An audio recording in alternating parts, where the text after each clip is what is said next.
देखिए सर, इस लेक्चर में हम फिजिक्स नहीं मैथ्स देखने वाले हैं। मैथमेटिक्स में जो हमारा लास्ट यूनिट है मैंने कराई थी आपको सेट रिलेशन फंक्शन वाला। उसके बाद मैं ज़रा आगे स्टार्टिंग से आ रहा हूँ। अब ये स्टार्टिंग में मैथमेटिक्स जो दूर संचार का पार्ट है उसमें पार्ट 2 में जो मैट्रिसेस, ये मैथमेटिक्स है, इसमें मैट्रिसेस वाला पोर्शन और डिटरमिनेंट पोर्शन है। ठीक है, इसको देखिए, मैंने ये आप प्लेलिस्ट में जाके देखिए, बहुत बार करा चुका हूँ इसमें। ठीक है, इसमें मैं एक टॉपिक ले रहा हूँ, consistency and inconsistency of A system of equation and solution of system of linear equation. इस टॉपिक की सारी थ्योरी आपको समझा रहा हूँ मैं। इस वाले पूरा टॉपिक स्टार्ट खत्म हो जाएगा ये।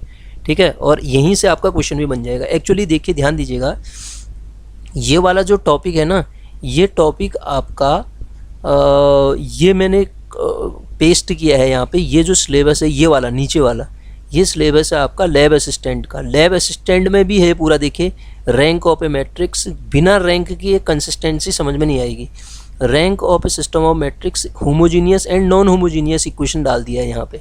यहाँ पे क्या डाल रखा है? होमोजीनियस एंड नॉन होमोजीनियस डाल रखा है। ठीक है, प्रॉपर्टी ऑफ डिटरमिनेंट डाल रखी है, करैक्टरिस्टिक इक्वेशन डाल रखी है। तो ये जो टॉपिक है ना, दोनों में काम आएगा। बल्कि ये दोनों क्या, वो एएसओ में भी होता, वो सांख्यिकी, सहायक सांख्यिकी अधिकारी का भी सिलेबस है, हर जगह पूछा जाएगा ये। ठीक है, तो ये टॉपिक आप अगर तैयार करते हैं तो आपके हर जगह एग्जाम में पूछा जाएगा और एक क्वेश्चन यहाँ से आपको डेफिनेटली मिलेगा। ठीक है, इसमें टॉपिक पूरे ये 2 कंप्लीट हो जाएंगे। जैसे 2 यूनिट लास्ट की थी ना, वैसे ये 2 यूनिट भी आसानी से, अगर आप प्लेलिस्ट में जाके देखोगे तो आपको सारी चीज़ें मिल जाएंगी। ठीक है, तो अगर इससे पहले आपने हमारा चैनल सब्सक्राइब नहीं किया तो प्लीज़ सब्सक्राइब करें इसका, और साथ में ये टेलीग्राम चैनल का लिंक है, इसको भी ज्वाइन कर लीजिए आप। और अगर आप ये जो कोर्स है इसको देखना चाहते हैं तो ये गूगल प्ले स्टोर से हमारा ऐप डाउनलोड कर सकते हैं, मृत्युंजय क्लासेस करके। ठीक है, इसका लिंक नीचे डिस्क्रिप्शन में दे रखा है मैंने। ठीक है, और साथ में ये टेलीग्राम चैनल का लिंक है। यहाँ पे कोर्स मैंने डिज़ाइन किया हुआ है, आप जाके देखना चाहें तो देख सकते हैं। ठीक है, बहुत मिनिमम अमाउंट में मैंने इसकी फ़ीस रखी है। अगर आप देखना चाहते हैं तो देख सकते हैं, अदरवाइज़ यूट्यूब में भी मैं करा ही रहा हूँ ये। ठीक है, तो आइए अब समझते हैं हम क्या इसको आगे की कहानी, इसकी कंसिस्टेंसी। और क्या टॉपिक था? Consistency and inconsistency of A system. ठीक, तो सर इसकी ज़रा सा हम थ्योरी पहले समझते हैं। थ्योरी में क्या होता है कि थ्योरी क्या है, देखिएगा।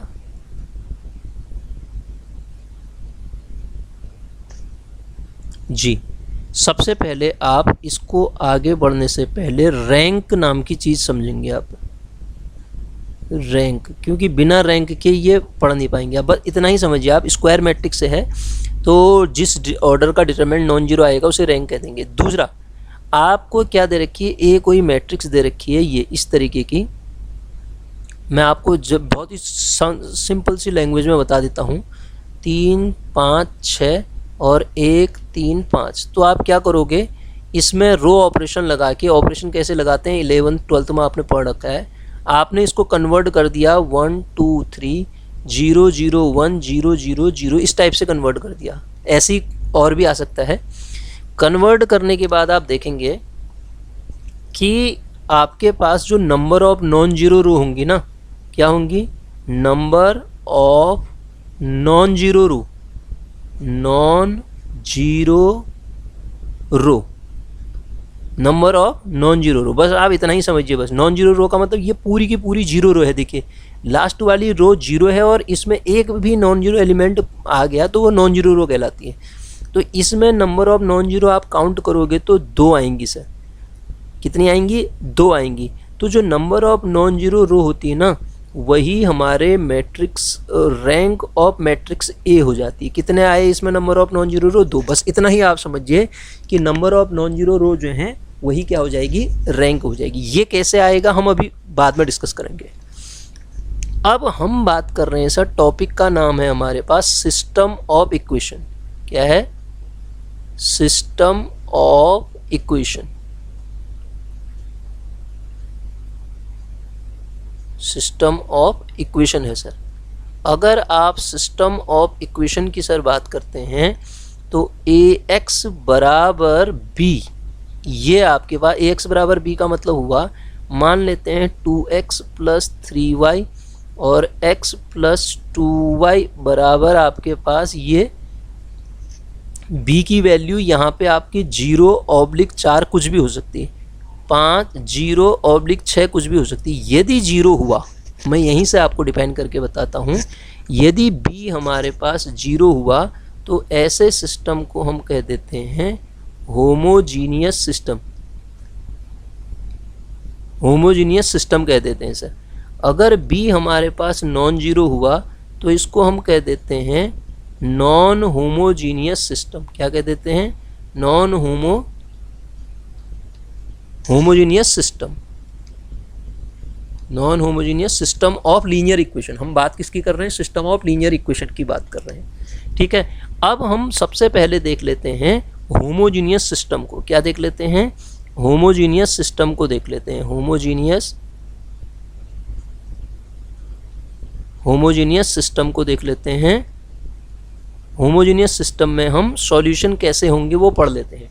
होमोजीनियस सिस्टम कैसा होगा? जब आप ax बराबर 0 लेंगे राइट हैंड साइड में, तो इसको क्या कह देंगे आप?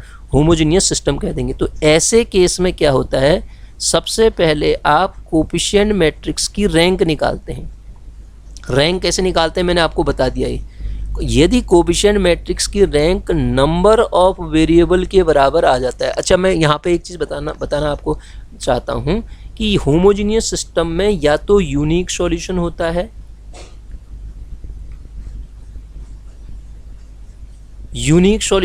है, या इनफाइनाइट सॉल्यूशन होता है। दो ही केस होमोजीनियस सिस्टम में बनते हैं सर। क्या बनते हैं? यूनिक या इनफाइनाइट सॉल्यूशन। अब आप देखिए, यदि rank of matrix number of variable के बराबर आ जाता है, वेरिएबल के बराबर आ जाता है। ये वेरिएबल कितने हैं इसमें? x और y 2 हैं। कोफिशिएंट मैट्रिक्स की रैंक यदि नंबर ऑफ वेरिएबल के बराबर आएगी, इससे कोफिशिएंट मैट्रिक्स आपसे बनाओ कहूँगा तो क्या बनाओगे आप?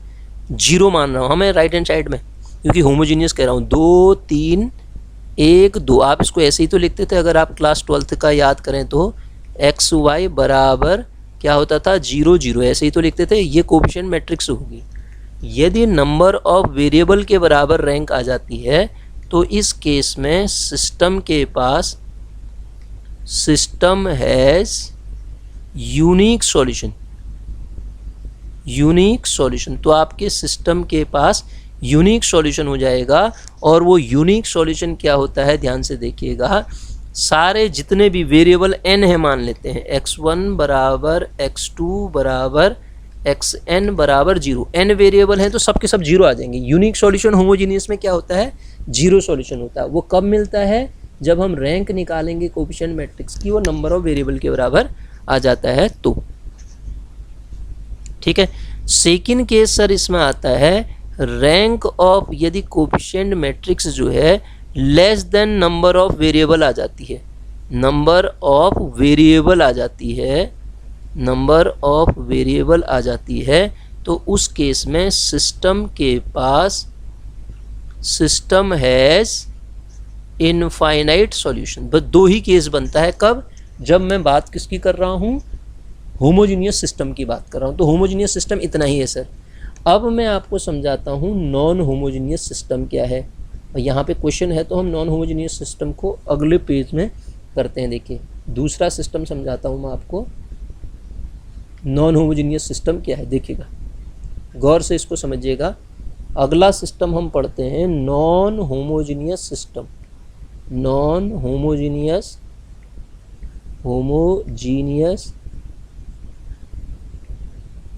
Homogeneous system of equation.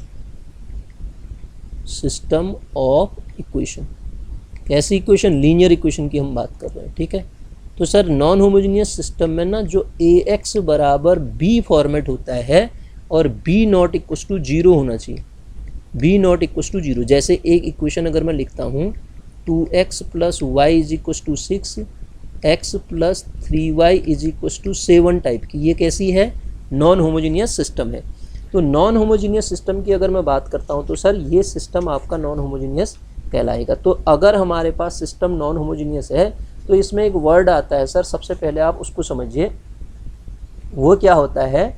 ax बराबर b हमें दे रखा है। तो इसमें दो तरीके की चीज़ें आएंगी। एक तो कंसिस्टेंसी होगी, एक इनकंसिस्टेंसी होगी। कंसिस्टेंस का मतलब होता है सॉल्यूशन एग्जिस्ट करना, और इनकंसिस्टेंट का मतलब होता है सॉल्यूशन जब एग्जिस्ट ना करे। जब सॉल्यूशन एग्जिस्ट ना करे तो आप उसे क्या कह देंगे, इनकंसिस्टेंट कह देंगे। अब यहाँ पे एक और ध्यान देने वाली बात है, हम ए की और बी की कंबाइंड रैंक भी निकालते हैं। रैंक मतलब नंबर ऑफ नॉन जीरो रो, इसे कहते हैं ऑग्यूमेंटेड मैट्रिक्स। क्वेश्चन बन सकता है इस मैट्रिक्स को क्या कहा जाता है, इसे कहते हैं ऑग्यूमेंटेड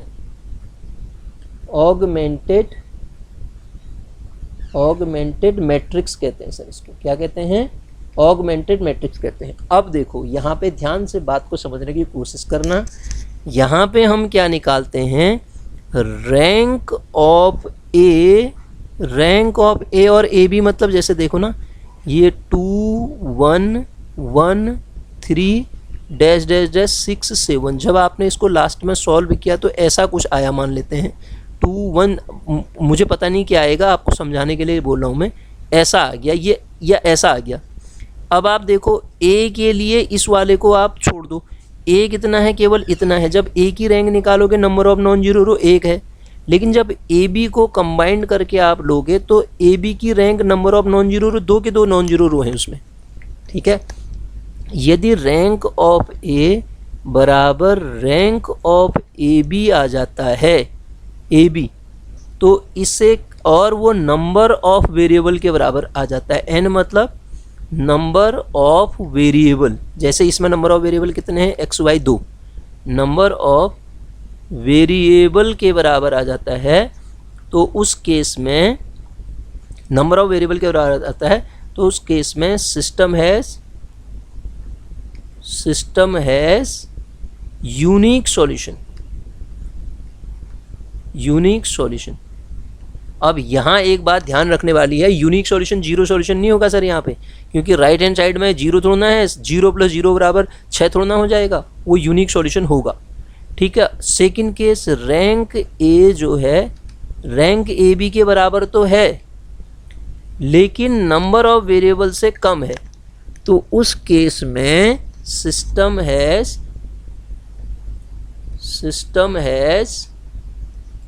इनफाइनाइट सॉल्यूशन। ऐसे केस में सिस्टम के पास कैसे सॉल्यूशन मिलते हैं, इनफाइनाइट सॉल्यूशन मिलते हैं। तो इन दोनों को मिला के जो वो बनता है, ये सॉल्यूशन दोनों केस में एग्जिस्ट कर रहा है, यहाँ भी एग्जिस्ट कर रहा है और यहाँ भी एग्जिस्ट करता है, तो ये केस कहलाता है सर कंसिस्टेंसी का।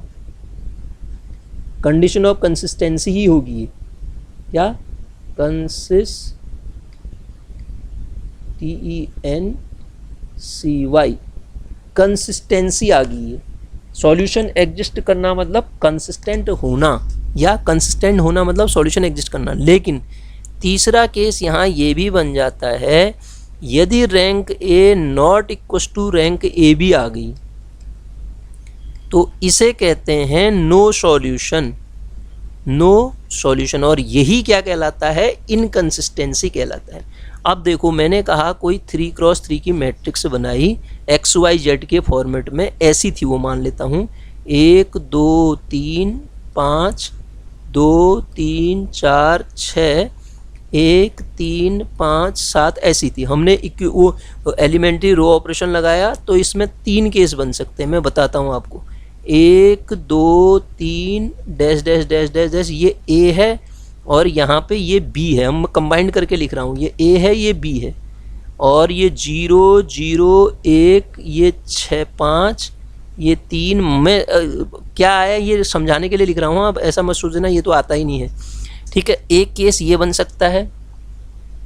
दूसरा case 1 2 3 dash dash dash dash solve करने के बाद लास्ट में जो मैट्रिक्स मिली मुझे 0 0 1 3 6 1 3 और 0 0 1 2 बन सकता है।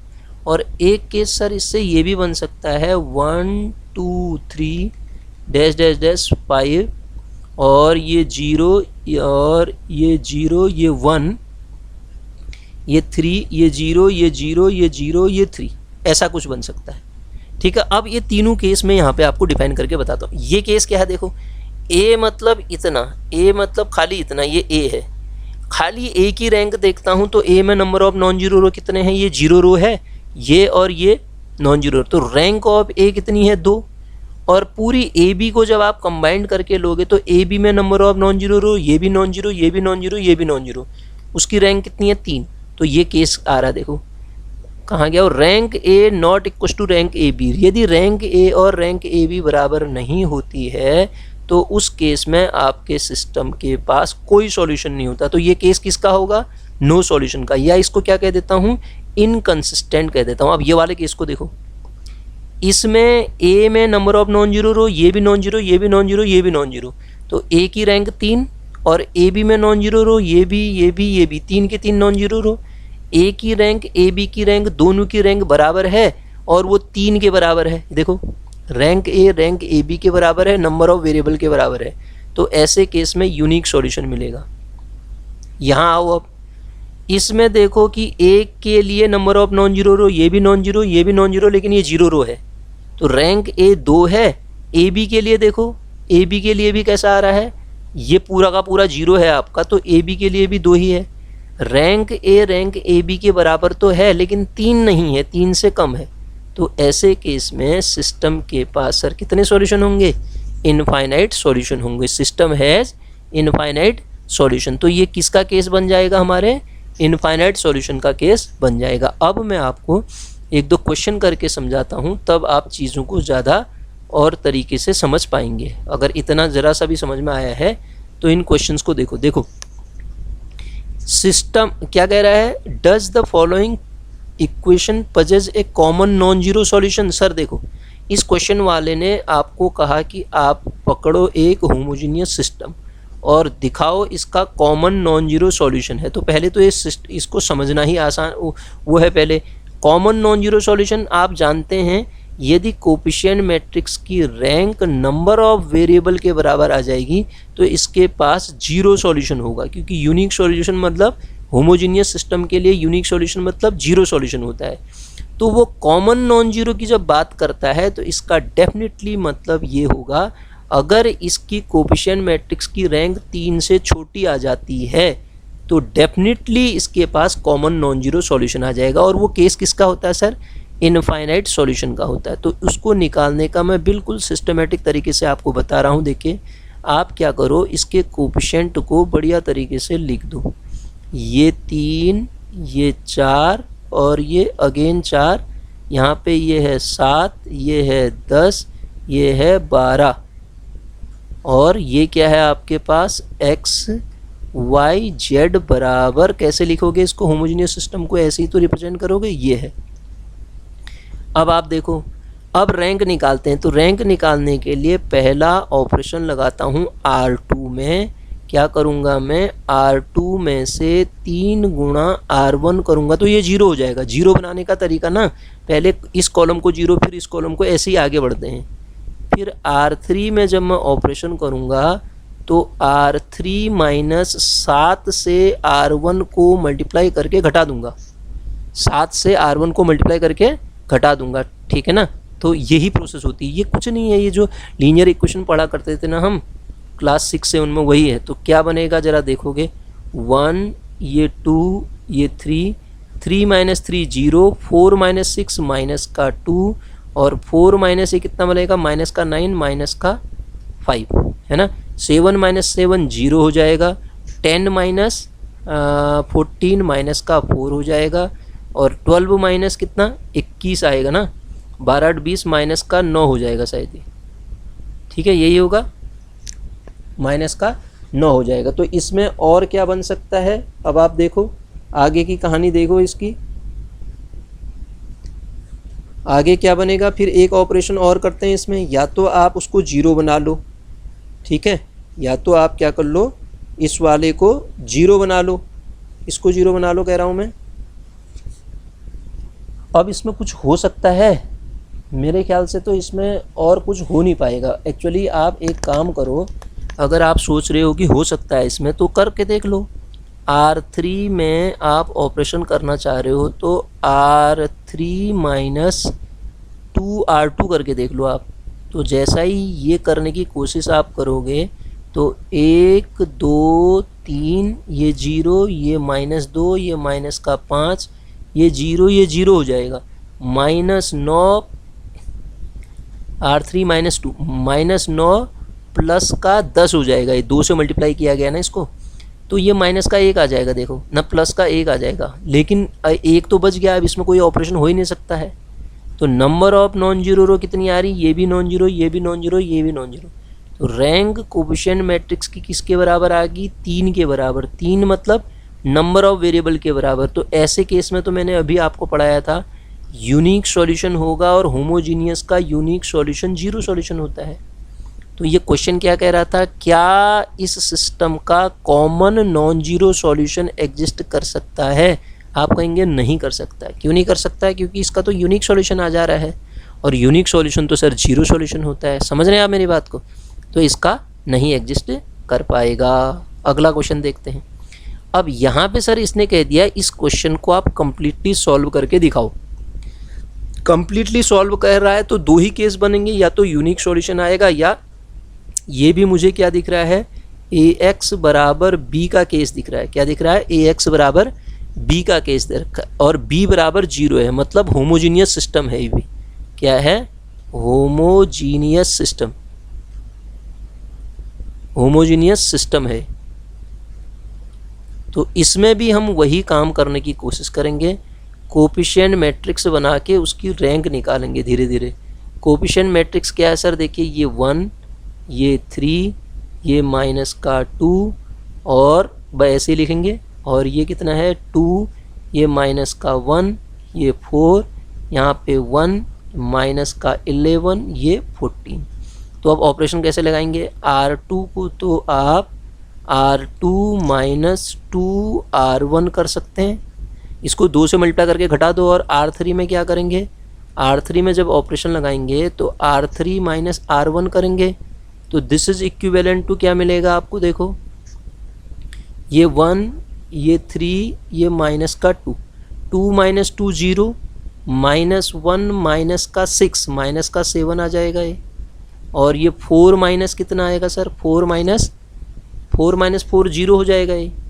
ठीक, फिर इससे जब घटाओ, किससे मल्टीप्लाई किया गया, 4 + 4 हो जाएगा सर ये। क्यों, 4 + 4 हो जाएगा ना, माइनस किया हमने, 4 माइनस किया तो 8 आ जाएगा सर। ये 0 कैसे आ जाएगा यार, 8 आएगा। अब यहाँ देखो ये 0 हो गया, और -11 - 3 -14 हो गया ये, और 14 माइनस का प्लस का 2, 14 2 16 हो गया सर। अब आपको साफ दिख रहा है इसमें, जब आप क्या करेंगे, R3 में ऑपरेशन लगाएंगे, R3 माइनस का R2, 2 टाइम R2, तो आप देखेंगे कि ये 1, ये 3, ये -2, ये 0, ये -7, ये 8, ये 0, ये 0, ये 0। अब आप देखिए रैंक जो आई मेरी कोफिशिएंट मैट्रिक्स की वो आ गई 2, जो कि नंबर ऑफ वेरिएबल से 3 से कम है। तो सिस्टम के पास कितने इनफाइनाइट सॉल्यूशन होते हैं। अब वो इनफाइनाइट सॉल्यूशन में से उसको निकालने का तरीका बताता हूँ मैं। उसको निकालने के लिए जो नंबर ऑफ वेरिएबल है ना, उसमें से आप रैंक को घटा दो। लीनियरली इंडिपेंडेंट सॉल्यूशन होता है ये हम इतना डिटेल में नहीं जा रहे हैं वो क्या होता है। आप इतना समझो, नंबर ऑफ वेरिएबल 3 है इसमें XYZ, और रैंक कितनी आ रही है 2, तो 1 आया ना। अब इसमें से XYZ में से किसी एक को आप K ले लो या C1 ले लो, तो उस C1 के टर्म्स में मेरा आंसर आ जाएगा। माना मैंने क्या ले लिया, Z बराबर C ले लिया, C1 ले लिया, Z बराबर C1 ले लिया मैंने। अब आप देखो यहाँ से जब इसको सॉल्व करोगे, 0x प्लस इस वाले को लिखो, क्या लिखोगे, x + 3y - 2z बराबर 0 है वहाँ, और राइट हैंड साइड में तो 0 ही है ना, मैंने लिखा नहीं है वो मैट्रिक्स बनाते समय। माइनस का 7y प्लस का 8z बराबर 0 है। z बराबर आपने C1 ले रखा है, तो इसमें रखो तो माइनस का 7y प्लस 8C1 बराबर 0। z को आपने क्या ले रखा, C1, तो y का मान कितना आएगा आपके पास, माइनस का प्लस हो जाएगा ना 8 ऑफ, क्योंकि ये यहाँ जाएगा तो माइनस माइनस कट जाएगा, y का मान कितना आ जाएगा 8/7 अब आप देखो आपके पास y की वैल्यू निकल चुकी है 8/7 z की वैल्यू निकल चुकी है c1 और x की वैल्यू आप निकाल लेंगे कैसे, x और y का मान उठा के इसमें रख दो तो वो भी मान किस में आ जाएगा, c1 में आ जाएगा। अब c1 क्या होता है, आपका आर्बिट्री कांस्टेंट होता है। अपने मन से कोई भी रियल नंबर c1 में रखोगे तो कंप्लीटली सॉल्व करो कह रहा था ना, वो c1 में रखो एक सॉल्यूशन, c1 की वैल्यू दूसरी रखो दूसरा सॉल्यूशन, तीसरी रखो तीसरा सॉल्यूशन, ऐसी c1 आपकी चॉइस का है तो इनफाइनाइट वैल्यू रख सकते हो आप c1 की, तो सॉल्यूशन भी कितने आ जाएंगे, इनफाइनाइट आ जाएंगे। तो इनको करने का तरीका क्या होता है, ये होता है सर, ठीक है। होमोजीनियस सिस्टम में जब इनफाइनाइट सॉल्यूशन होंगे तो उसको हम इस तरीके से डील करेंगे। अब देखिए कुछ आगे बढ़ते हैं, आगे क्या है देखिएगा आप, आगे की कहानी कुछ क्वेश्चन नॉन होमोजीनियस सिस्टम के भी उठा लेते हैं, एक दो क्वेश्चन देखिए। नॉन होमोजीनियस सिस्टम की अगर मैं बात करता हूँ तो ये देखते हैं, ये एक क्वेश्चन दिया है, investigate for what values of lambda and mu the simultaneous equation this have no solution. तीनों केस आगे इसमें, unique solution, infinite number of solution. आप लैम्डा और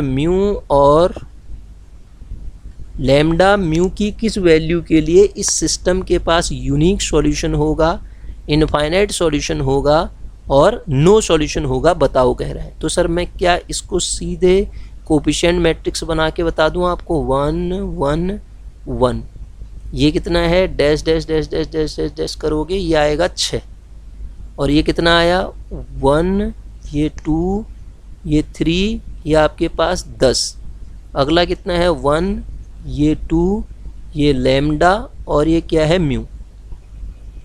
तो आप इसमें ऑपरेशन लगाओ सर, पहला ऑपरेशन लगाओगे R2 tense to R2 minus R1, ये एलिमेंट्री ऑपरेशन होते हैं।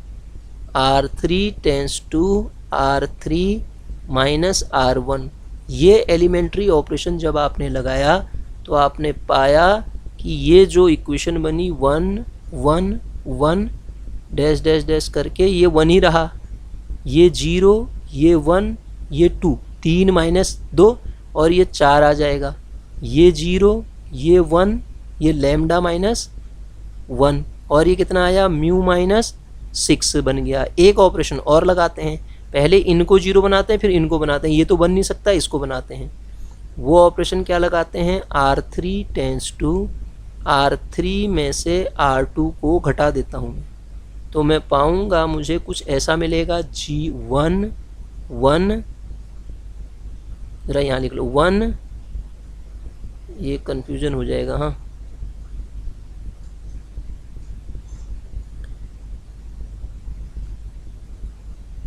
देखिए सर 1, ये 1, ये भी 1 डैश डैश डैश डैश, यहाँ कितना है 1 है। अब यहाँ देखो ये 0, ये 1, ये 2, ये 4 ऐसे ही रहेगा, ये 0, ये भी 0, lambda minus 1 minus 2, lambda minus 3 और mu minus 6 minus 4, mu minus 10। अब सर आपको ये बन चुका है।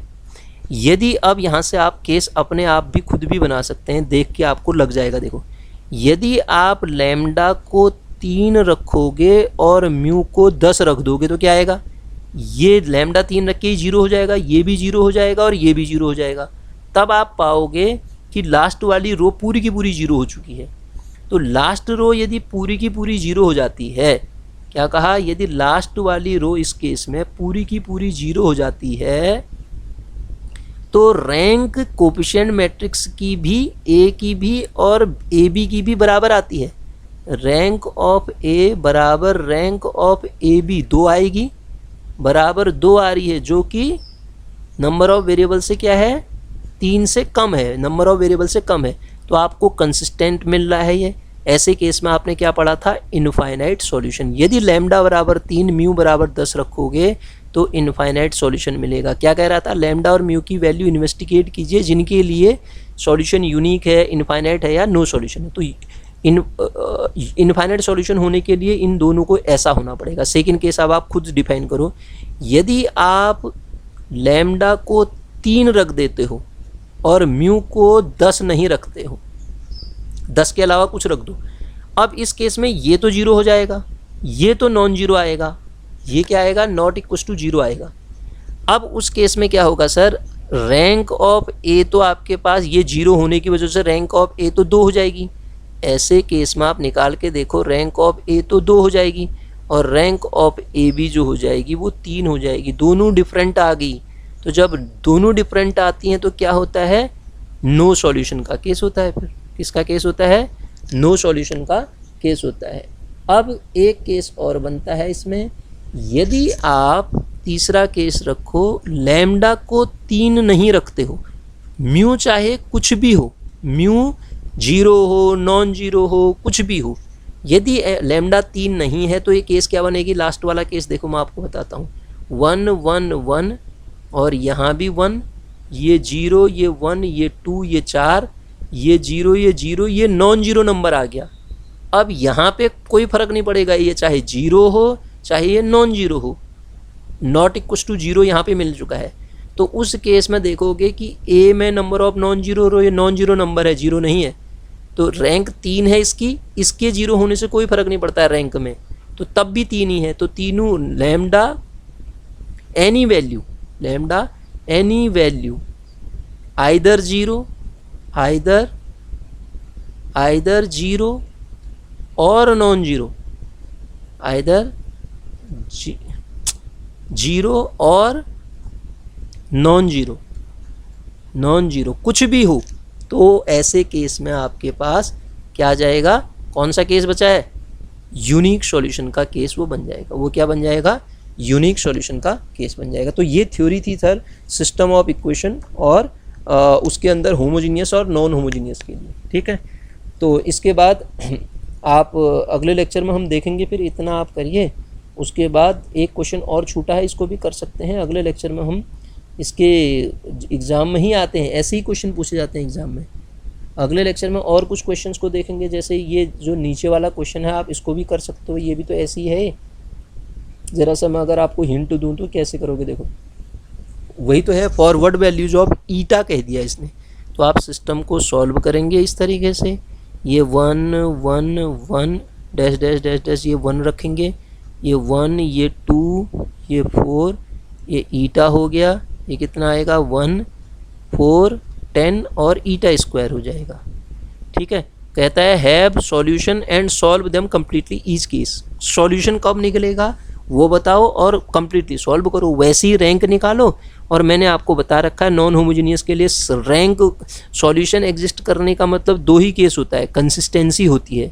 पहली बात तो रैंक ऑफ ए बी जो होनी चाहिए रैंक ऑफ ए के बराबर होनी चाहिए, तभी कंसिस्टेंट आता है। चाहे वो बराबर आ जाए, एन के बराबर आ गया, नॉट इक्वल टू एन आ गया, एन के बराबर आ जाता है तो यूनिक सॉल्यूशन होता है, और अगर नॉट एन आता है, लेस देन एन आ जाता है तो इनफाइनाइट सॉल्यूशन हो जाता है। ठीक है, रैंक ए बी, तो ये 2 ही केस बनते हैं इसमें, आप निकाल के देख लो। जब आप इसको सॉल्व करोगे मेरे ख्याल से कुछ ऐसी बनेगी, ये 1 1 1 डैश डैश डैश 1, ये 0, ये 1, ये 4 -1 3, ये ईटा -1, फिर ये आएगा 0, ये 3 और ये 6, ये कितना आ रहा था, 3 आ रहा था ना, ये 6 आ गया, ये ईटा स्क्वायर -1, फिर एक बार और 0 करोगे, ये 0 आ जाएगा, ये नॉन जीरो जो भी मिलेगा 0 मिल जाएगा, नॉन जीरो जब आप इसको घटा तो नॉन जीरो मिलेगा, तो फिर आप आगे सॉल्व कर लो इसको।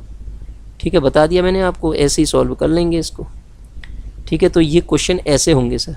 ठीक है, तो इनको करिए, अगर कोई डाउट है तो आप कमेंट करिए, और बाकी अगले लेक्चर में फिर मिलेंगे।